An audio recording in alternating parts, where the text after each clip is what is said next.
G K. மணி கூட்டணி பேசுறான் போன்னு நினைச்சிருந்தா எம்ஜிஆர் அழைச்சி நீ கழகத்துல இணைஞ்சிரு, சட்டமன்ற உறுப்பினர் வாய்ப்பு, அடுத்து அமைச்சர் வாய்ப்பு, இப்ப வாரிய தலைவர் நடவடிக்கையில எனக்கு ரொம்ப பிடிக்குன்னு சொன்னாங்க. நான் போகல. அப்படி எல்லாம் வாழ்ந்துகிட்டு இருக்கிற எங்களை இப்ப அப்படி இப்படின்னு கொச்சப்படுத்துறது எப்படி ஏத்துக்க முடியும்? எங்க கூட்டணியை பொறுத்த வரையில எங்க மருத்துவரையாவும் எங்க சென்னையா மருத்துவர் அன்புமணியும் எடுக்கிற முடிவு தானே தவிர தனிப்பட்ட முறையில யாரும் எடுக்கிற முடிவு இல்லை. இந்த பிரச்சனையில இப்ப இருவருக்கும் ஏற்பட்டிருக்கிற அந்த கருத்து மாறுபாடு அது ஒரு சின்ன சறுக்கல், அது சரியாயிடுன்னு சொல்றோம். ஆனா நீண்ட நாள் இழுத்துக்கிட்டே போறதுனால எனக்கெல்லாம் இருக்கிற மனவேதனை சொல்ல முடியாது. எனக்கு மட்டும் இல்லை, எங்க கட்சியில் இருக்கிற பொறுப்பாளர்கள், அடிமட்டத்தில் இருக்கிறவங்க எல்லாருக்கும் ஒவ்வொரு நாளைக்கும் இதுதான் பெரிய வேதனையா இருக்குது. ரொம்ப வேதனைப்படும் பொருளா இன்னைக்கு எல்லாரும் வேதனையில் இருக்கிறான். இதுல இருந்து மீண்டு வரணுங்கிறது தான் எங்க ஆசை. ஆனா இதுக்கு இடையில ஜி.கே. மணி கூட்டணி பேசுறான், அப்புறம் ஒரு கட்சி அந்த கட்சி கூட கூட்டணி சேர போறான், அந்த கட்சியில சேர போறான். இப்படிலாம் 45 வருஷமா உழைக்கிற, உண்மையா இருக்கிற, விசுவாசமா இருக்கிற, மனசாட்சியோடு நடக்கிற என்ன கொச்சப்படுத்துறது, கேவலப்படுத்துறது ஒரு திட்டமிட்ட மோசடியா இருக்குது. இது ரொம்ப வேதனை அளிக்கிறதா தான் நம்ம பார்க்கிறோம். செல்வ பிறந்தகை பாஜக போதுன்னா அந்த இடம் சுவாகா தான் அப்படின்ற மாதிரி சொல்லிடுறாங்க. அதே மாதிரி அன்புமணி இயக்கிறதும் பின்னாடில இருந்து பாஜக தான் இயக்குதுன்ற ஒரு கருத்தும் இருக்குது. நீங்க எப்படி பாக்குறீங்க? இல்ல, உங்களுக்குள்ளே பேசிக்கிறாங்க, சொல்லிக்கிறாங்க, அவங்க கூட்டணி அதை பத்தி பேசுறாங்க. எங்க கூட்டணியை பொறுத்த வரையில எங்க மருத்துவரையாவும் எங்க சென்னையா மருத்துவர் அன்புமணியும் எடுக்கிற முடிவு தானே தவிர தனிப்பட்ட முறையில் யாரும் எடுக்கிற முடிவு இல்லை. அவங்க முடிவெடுத்த பிறகுதான் அந்த முடிவு கூட செயற்குழு, பொதுக்குழு, மற்றவங்களாம் கருத்து கேட்டுதான் எடுப்பாங்களே தவிர தனிப்பட்ட முறையில் இல்லை. இப்ப கூட்டணியில் யாரு வேணாலும் பேசலாம், அது ஒவ்வொருத்தரும் ஒரு கருத்து சொல்லலாம். தேர்தல் இன்னும் ஒரு வருஷம் இருக்கிறதுனால ஏதாவது கருத்து சொல்லலாம். அதுக்காக பல விமர்சனங்கள் வரலாம். விமர்சனத்தை தாங்கிக்க முடியாத விமர்சனமா இருக்குது. என் மேல வர விமர்சனம் இப்ப நான் கூட 45 வருஷம் பொது வாழ்க்கையில், இதுல 5 வருஷம் பஞ்சாயத்து யூனியன் சேர்மேன், 20 வருஷம் சட்டமன்ற உறுப்பினர், 25 வருஷம் கட்சி தலைவர், பல பொறுப்புகள் இருந்து, மாவட்ட பொறுப்புல இருந்து மாநில துணைத் தலைவர், எல்லா பொறுப்பும் வகிச்சோம்.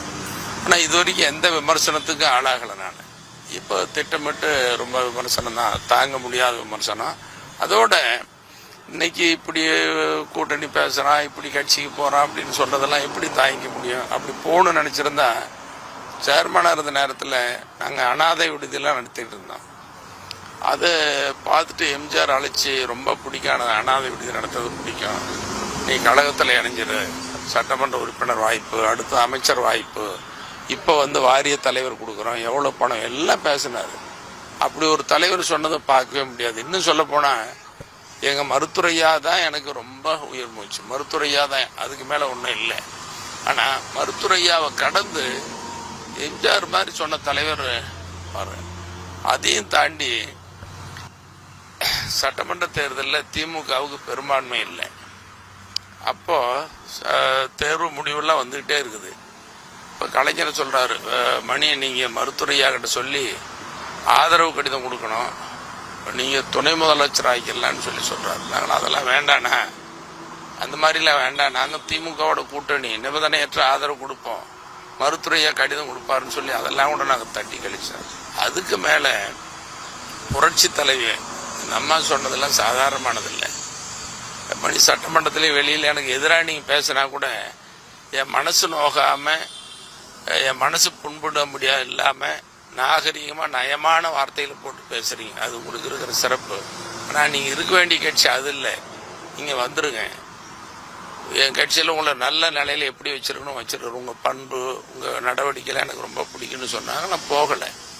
அப்படி எல்லாம் வாழ்ந்துகிட்டு இருக்கிற எங்களை இப்ப அப்படி இப்படின்னு கொச்சப்படுத்துறது எப்படி ஏத்துக்க முடியும்? இப்ப எங்களுக்கு இருக்கிற வேதனை எல்லாம் 2 பேரும் ஒன்னா சேர்ந்து பேசணும், ஒரு சுமூகமான முடிவு சீக்கிரம் வரணுங்கிறது தான். இன்னும் சொல்ல போனா எங்க ஐயா மருத்துவர் ஐயா கிட்ட தொடர்ந்து பேசுறேன், வற்புறுத்துறேன், சண்டையே போடுறேன். இல்லைன்னா நான் வரல, வீட்டுக்கு போயிட்டு அமைதியா 2 பேரும் ஒன்னா சேர்ந்த பின்னாடி நான் வர்றோம். அப்புறம் பாக்குறேன்னா எங்க மருத்துவரையா நல்லா இருக்குல்ல, எல்லாரையும் பார்க்கும் பொழுது நல்லா பேசுறாரு, உற்சாகமா இருக்கிறாரு, உங்களை ஊடகங்களை சந்திக்கும் பொழுது உற்சாகமா இருக்கிறாரு. அதுக்கு மேல தனியா அவரு நாங்கெல்லாம் பேசும் பொழுது கண்கலங்கிறாரு, கண்ணீர் வடிக்கிறாரு, ரொம்ப வேதனைப்படுறாரு. அதெல்லாம் தாங்க முடியல. இந்த வயசுல அவர் இன்னும் பார்த்தீங்கன்னா ஊடக பேரவையில் சமூக வலைதளத்தில் சில பதிவுகள் அவரை கொச்சப்படுத்துற மாதிரி, மருத்துவரையாவை ரொம்ப கொச்சப்படுத்துற, அவமானப்படுத்துற, அவர் தலைகுனி வைக்கிற சில செய்திகள்லாம் வருது. இதுக்காக அவர் இத்தனை வருஷமா அந்த சமுதாயத்துக்கு, நாட்டுக்கு, மக்களுக்கு உழைக்கிறாரு. இந்த செய்தி போடுறதுல யாருக்கு என்ன லாபம் வருது? அதனால நான் ரொம்ப எங்க ஊடக பேரவை அல்லது மற்ற சமூக வலைதளங்களை செய்தி போடுறவங்களாம் ரொம்ப அன்பா பாசத்தோடு கேட்டுக்கிறது எல்லாமே, சமூக வலைதளங்களில் எங்க ஐயாவை பத்தி எந்த செய்தியும் தரக்குறைவா அல்லது அவமரியாதையா போடாதீங்க. அதே மாதிரி எங்க சின்னையா மருத்துவர் அன்புமணி அவரை பத்தியும் போடாதீங்க, கட்சியை பத்தியும் போடாதீங்க. ஆக்கப்பூர்வமா நல்ல செய்திகளை போடுங்க, ஒருங்கிணைக்கிறதுக்கு உண்டான செய்தி போடுங்கன்னு சொல்லி உங்க வாயிலாகவும் எல்லாரையும் நான் தெரிவிச்சேன். ஊடக பேரவை மீட்டிங் பனையூரில் நடந்துருக்கு. தொடர்ந்து அன்புமணி நேற்று கூட பாத்தீங்கன்னா விழுப்புரம் வடக்கு கிழக்கு மாவட்ட செயலரும் மாத்திருக்கிறாங்க, மாவட்ட செயலர் மாவட்ட தலைவரும் மாத்திருக்கிறாங்க. தொடர்ந்து இந்த மோதல் எப்போ ஒரு முற்றுப்புள்ளி வேற என்ன பேச? இது என்னுடைய தனிப்பட்ட கருத்து. இது கட்சி கருத்தாவோ எங்க மருத்துவரையா கருத்தாவோ எங்க சென்னை அன்புமணி கருத்தாவோ நான் சொல்லல. என்னுடைய தனிப்பட்ட கருத்து, இப்படி பொறுப்பாளர்களை மாற்றுவது மீண்டும் போடுவது என்பது கட்சி வளர்ச்சிக்கு ஏற்றதல்ல. இது ஒரு நல்ல தீர்வா அமையாது. ஒன்றுபடணும், பொறுப்பாளர்லாம் உற்சாகப்படுத்தணும், ஊக்கப்படுத்தணும், பழைய நிலைமைக்கு வரணுங்கிறதா என்னுடைய தனிப்பட்ட விருப்பம், ஆசை. இன்னும் சொல்ல போனா எங்க ஐயாவை ரொம்ப அதிக அளவில் மதிக்கிறோம்.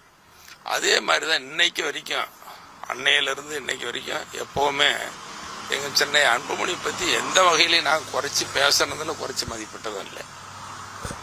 அவர் மாநிலங்களவை உறுப்பினரா, ராஜ்யசபா எம்பியா வருது, கூட்டணியில நான் தான் பேசி சீட்டு வாங்கிட்டு எங்க ஐயா சத்தியத்தை மீறக்கூடாதுன்னு இருந்தாரு. எவ்வளவுலாம் அவர்கிட்ட சண்டை போட்டு மத்திய அமைச்சராக முயற்சி எடுத்தோம்.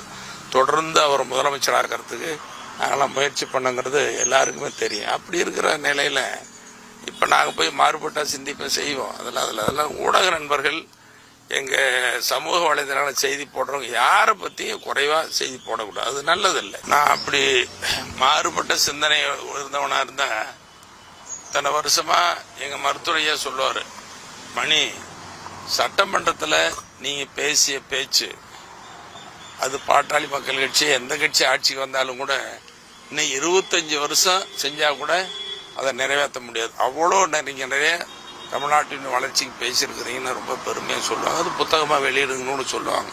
அதையும் தாண்டி கடந்த ஆட்சி காலத்துல 10.5 விழுக்காடு வன்னியர்களுக்கு சட்டம் நிறைவேற்றப்பட்டது. அது நிறைவேற்ற எப்படிப்பட்ட சொல்ல என்னன்னு அதெல்லாம் நான் சொல்ல விரும்பல. அதுக்கு எங்க எல்லாத்துக்குமே எங்க மருத்துவரையா தான் காரணம். அதுக்கு நான் எடுத்துட்ட முயற்சி, கடைசியா அன்னைக்கு எவ்வளவு தீவிர முயற்சி, கடுமையான வாக்குவாதங்கள்லாம் ஏற்பட்டு அன்றைய முதலமைச்சராக இருந்த மதிப்பிற்குரிய எடப்பாடி பழனிசாமி அவர்கள் அது சட்டமாக்குனதை என்னால் நினைச்சு பார்க்கணும். அது சாதாரணம் இல்லை. எங்க மருத்துவரையா கூட சொல்லுவார், மணி நீங்க அன்னைக்கு பண்ண முயற்சி இல்லைன்னா வராது, வந்திருக்காது. இல்லைங்க எல்லாம் நீங்க தான், அப்படி நான் தான் மணி, நான் சொல்லி தான் பண்ணீங்க, அது ஒரு புத்தகமா வெளியிடுங்கன்னு கூட சொல்லுவாங்க. அப்போ இன்னைக்கு வன்னியர்களுக்கு 10.5 அப்படின்னு சொன்னா நான் பெருமையா சொல்ல, அடக்கத்தோட சொல்றேன். அதுக்கெல்லாம் கஷ்டப்பட்டு முயற்சி எடுத்தவன், பாடுபட்டவன், அப்படிப்பட்டவனை போய் குறை சொல்லலாமா? எவ்வளவு மனசு வருத்தமா இருக்குது, வேதனைப்படுது பாருங்க, ரொம்ப கஷ்டமா இருக்குது. அதனால நான் உங்களை கூட கேட்டுக்கிறது, நீங்களும் யாராவது பார்ப்பாங்க, பேசுவாங்க, பேட்டியில சொன்னா கூட ஒரு பெரிய பிரிவினை வராத, விரிசல் வராத, நீங்க உங்க ஆர்வத்தோட ஒரு ஒற்றுமை உணர்வோட அந்த செய்தி போடுங்கிறத என்னுடைய ஆர்வமா உங்ககிட்ட அன்பா கேட்டுக்கிறேன்.